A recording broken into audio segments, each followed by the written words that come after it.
இல்லை, நீங்க எல்லாம் அதை எப்படி பாக்குறீங்க? ஒரு ஊடகவியலாளரா சரி, இல்லை பொது மனிதரா எப்படி பாக்குறீங்க?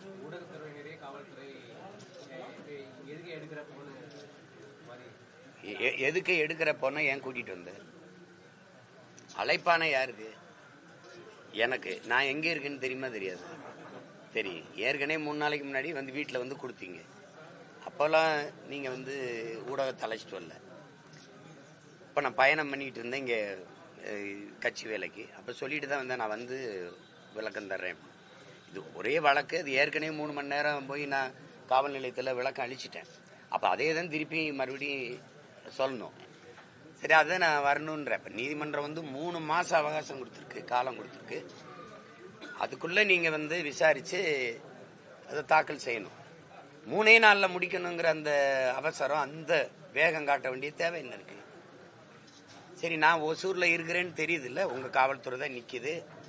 தினம் இதே மாதிரி ஊடகத்தை சந்திச்சுட்டு இருக்கேன். ஒசூரில் இருக்கிறேன்னு என்ன ஒவ்வொரு நகரமும் உங்களுக்கு தெரியும். அப்போ நீங்கள் இங்கேருந்து பெங்களூரில் போய் அவங்க வீட்டில் போய் அந்த அம்மா வீட்டில் போய் விசாரிச்சுக்கிட்டு வர நீங்கள் என்னை காவல் நிலையத்துக்கு வாங்குறீங்க. நீங்கள் இங்கே வந்து விசாரிக்கலாம், இல்லை நான் வந்தவொடனே விசாரிக்கலாம். ஓடி போகிறது இல்லை. அப்படி இருக்கும்போது அவசரமாக நீங்கள் என் வீட்டுக்கு வர்றதுக்கு முன்னாடியே ஊடகம் வந்து நிற்குது, எல்லா தொலைக்காட்சியும் வந்து நிற்குது. நீங்கள் ஒட்டிட்டீங்க. வழக்கு சம்பந்தப்பட்ட காவல்துறை வந்து வளசரவாக்கம் காவல்துறை, அது ஒட்டிடுது. ஒட்டினதை கூட உங்கள் வேலை முடிஞ்சிருது. இப்போ நீங்கள் எது கதவுல ஒட்டிட்டு போகிறீங்க? வீட்டில் நிறைய பேர் இருக்காங்க, என் மனைவி இருக்காங்க, அவங்ககிட்ட கூப்பிட்டு கொடுத்துருக்கலாம். ஏன்னா அழைப்பானை வாங்கும்போது கையெழுத்துடணும். நீங்கள் ஒட்டிட்டு போனால் நான் கையெழுத்து இடலை. அப்போ அது தேவையில்லைன்னா அவங்ககிட்ட கொடுத்துட்டு போயிருக்கலாம்ல. நீங்கள் ஒட்டினீங்கன்னா இப்போ எனக்கு பதிலாக கதவு வந்து உங்களுக்கு விளக்கம் தருமா? எப்படி நீ கதவுல ஒட்டிட்டு போகிறது நோக்கம் என்ன? நான் இல்லை தலைமறைவாயிட்டேனா, வேற எங்கேயும் என்னை தொடர்பு கொள்ள முடியாத தூரத்துக்கு போயிட்டேனா? எப்படி ஒட்டிட்டு அப்போ ஒட்டுற இடத்துல எதுக்கு ஊடகம் வருது? இவ்வளவு தொலைக்காட்சியில் எதுக்கு அங்கே வந்துச்சு சொல்லுங்க? எதுக்கு வந்துச்சு? ஒட்டிட்டில அதோட வேலை முடிஞ்சதில்ல. அப்போ கிழிக்கிறேன், கிழிக்காம போகிறேன். அதை என்ன, அதை அப்படியே வச்சு இல்லை இப்படி கட்டம் போட்டு பூஜை அறையில் மாட்டிக்கணுமா? உங்கள் அழைப்பானைய சம்மனை இது என்னன்னு சொல்லுங்க. இது எந்த மாதிரி அணுகுமுறை?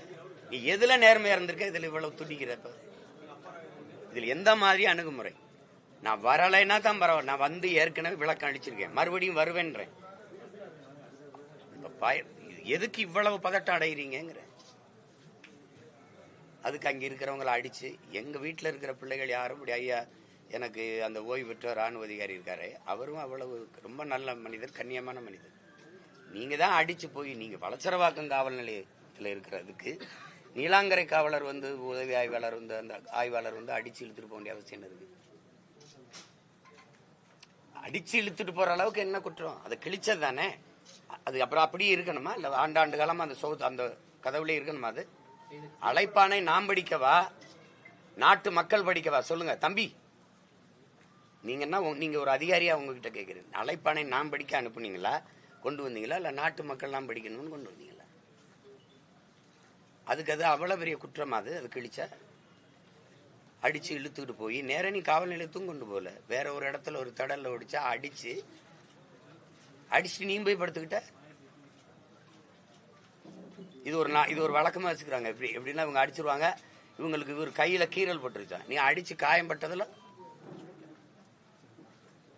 இவங்க எல்லாருமே என்ன நினைச்சுட்டு இருக்காங்கன்னா, 5 வருஷத்துக்கு ஒரு தடவை தேர்தல் வருது, பல முறை ஆட்சிகள் மாறுதுங்கிறத மறந்துட்டு இவங்களே அந்த நாற்காலியில் அப்படியே நிரந்தரமா பசையை போட்டு ஒட்டின மாதிரி நம்ம கீழே இறங்கவே போறது இல்லைங்கிற திமிரில் ஆடுற ஒரு ஆட்டம் இருக்குல்ல, அதுதான் அங்க அது கவனத்தில் வச்சுட்டு விளையாடணும். எல்லாம் விளையாடுறது. நீ பயப்படுறவனாவது ஒருத்தர் சொல்லுங்க. நீங்க இத்தனை வழக்கு போட்டிருக்கீங்க, ஒவ்வொரு வழக்குக்கும் வந்து நேர் நிக்கிறேன், நான் முடிஞ்ச நேரம் ஒரே நேரத்தில் 4 அழைப்பானைனா எங்க போக முடியும்? ஒரு ஆள் தானே. வராம இருந்தா சொல்லலாம். இப்ப நீங்க எதுக்காக நீங்க இந்த வேலையை செய்யறீங்க?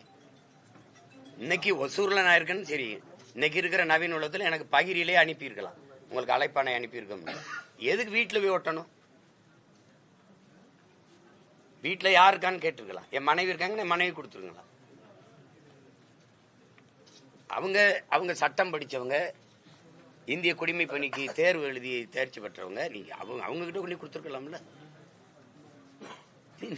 நீ வந்து கதவுல ஒட்டிட்டு அதை கிழிச்சாங்கிறதுக்காக நீலாங்கரை காவலர் அந்த ஆய்வாளர் வந்து வேக வேகமா இதை வந்து அடிச்சு இழுத்துட்டு போக வேண்டிய தேவை என்ன இருக்கு?